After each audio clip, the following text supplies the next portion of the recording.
The Lord be with you. A reading from the Holy Gospel according to Matthew.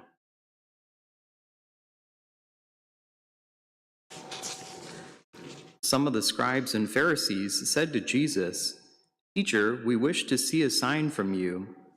He said to them in reply, An evil and unfaithful generation seeks a sign, but no sign will be given it except the sign of Jonah the prophet.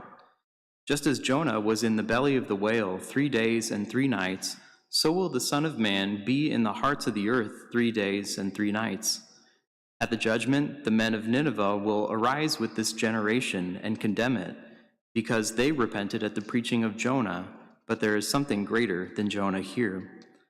At the judgment, the queen of the south will arise with this generation and condemn it, because she came from the ends of the earth to hear the wisdom of Solomon, and there is something greater than Solomon here. The Gospel of the Lord.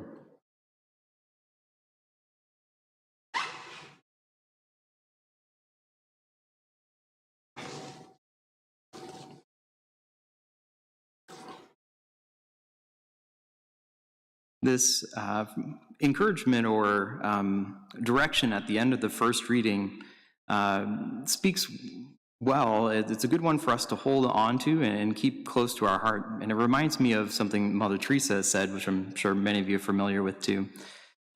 You have been told, O man, what is good and what the Lord requires of you, only to do the right and to love goodness and to walk humbly with your God. The similar quote from St. Teresa of Calcutta is, God does not ask us for success, but for fidelity. And when we hear in that, is God is saying, when for things that are out of your control, you're not responsible for that.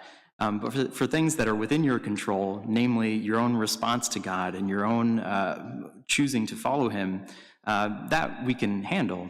But the external circumstances around us, things that we can't control, are not required of us. So we go at our work, our vocation, we pursue God's will with great energy and zeal. But if God wills that the work that we do doesn't bear fruit, or if it brings us persecution, these things are not a sign that God has abandoned the work, but it's because God has not asked us for success, but for fidelity.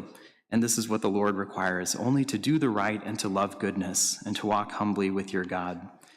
Keeping that in mind, I think it can help us to avoid some unnecessary anxiousness or anxiety about our work in God.